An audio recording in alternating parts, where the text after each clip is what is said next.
Time now for sports on 104.7 The Cave. Here's Ned Reynolds. Mike, the intern, Ned Reynolds in the studio. Bright and early Monday morning. Are the Bears still in first place in the Valley after this weekend? Yes, they are, but only by one claw. They being the Bears, won 2 out of 3 from Indiana State this weekend here in town. Lost yesterday 7-6. But their closest challenger, Murray State, still wins, and the Bears have a 1-game lead with 3 remaining. Now, key is here, getting a day off, a day of rest prior to the conference tournament, which begins not this Wednesday, but next Wednesday in Normal, Illinois. Bears still have 3 games remaining. 1 and 2, first and second place, get a day off, a day of rest. That's very important for the pitching staffs on these teams. So winning first is more an ego than anything else. If the Bears can get 1 or 2, and right now they have a 1-game lead and getting 1, hey, it'd still be pretty good.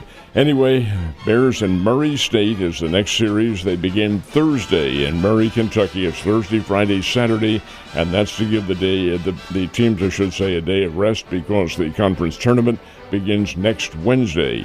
Not this coming, but next Wednesday in Normal, Illinois. The big money this weekend, who got the purse during the tournament? The big money was big money, $3,600,000 to the winner, a $20 million prize, or first prize, or purse, is what they call it in golf, in the Truist Golf Classic. It used to be known as the Wells Fargo tournament, but now it's the Truist Classic. Played it in Philadelphia, suburban Philadelphia, and the winner was Sepp Straka. He is a young man from Austria, the European country of Austria, where Vienna is the capital. But he went to college at Georgia. He's a Georgia Bulldog. And Sepp Straka won it by 1 stroke. Now, this is interesting. $3,600,000. Today, the pros all head to Charlotte, North Carolina, and the PGA National. To have 2 big tournaments like this following 1 week after another is a little unusual, and certainly the PGA didn't realize that when they hiked the purse of the Truist Classic. But a $20 million purse, Sepp Straka wins, and now he will be among the favorites at the PGA, which is coming up starting Thursday at Quail Hollow in Charlotte, North Carolina. Man, I can't. I had a really nice, relaxing weekend with the family. I can't even imagine being able to score that kind of cash in just 4 or 5 days period of time. But I will say that, you know what? Being with the family all weekend is priceless. NBA hockey playoffs both going at the same time. Let's start with basketball. Basketball, the big win here goes to the Oklahoma City Thunder playing in Denver. The Thunder defeated a cold-shooting Denver Nuggets team 92-87, so that series is tied at 2 games apiece. Home court advantage now goes back to Oklahoma City, and that's where they'll play in the next game. The Cleveland Cavaliers, Indiana Pacers. Oh, my goodness sake. The Pacers now lead 3-1.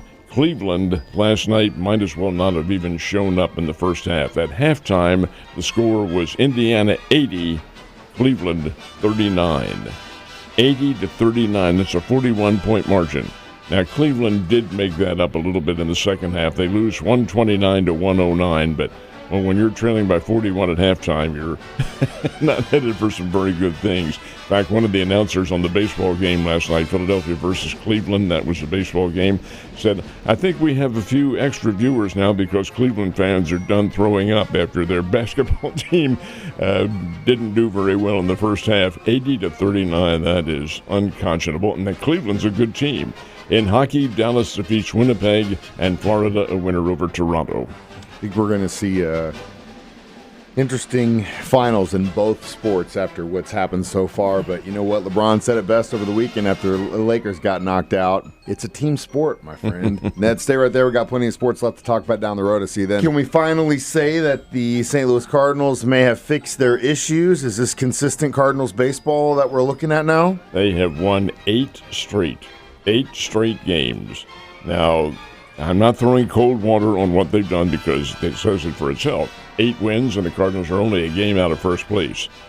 But, Mike, 6 of those 8 wins have come against 2 of the weakest teams in all of Major League Baseball, the Pittsburgh Pirates and the Washington Nationals. And the Pirates have swept both those series. Still, they are pro athletes, and you get wins. So the Cardinals have to be very happy with themselves, playing very well. You really want this team to get hot in the fall, at the end of the season, not at the start. But we'll see. We'll see what they've done.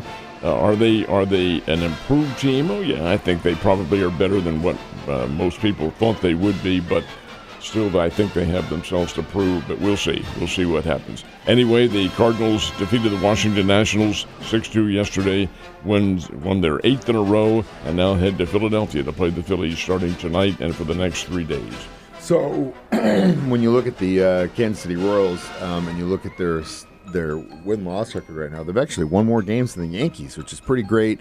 But started off the series with the Red Sox in a positive manner. Could not close it out in the same manner. They lost yesterday 3-1, they being the Royals, lost 3-1. And the Royals are dropped back to 3rd place, but that's very misleading because they're only a half a game back at the Cleveland Indians. I just said it. The Cleveland Sometimes Guardians. at this point, I think you're messing with me. How much do I owe now in the kitty? Probably $100 or something soul like that. At this point. But the Cleveland Guardians is what they are, and I blew it there. Anyway, the Royals are only a half a game back at the Guardians. And Kansas City goes to Houston tonight to play. So, you get a loss every so often. Boston's not a bad team. Red Sox beat the Royals. Okay, the Springfield Cardinals are 3 games under 500. 15 wins, 18 losses. They lost yesterday, they being the Springbirds, to the Arkansas Travelers 6-2. But now Springfield comes home, and they play the Sod Poodles coming up starting tomorrow night and for 6 games. Who knows that things could get better. The Springfield team still beginning to gel just a little bit, but they've got a whole lot more gelling to do before they're pretty good. They do. It's still real early, and you look at getting to the math of the season for baseball, and everything's pretty close, especially in the AL.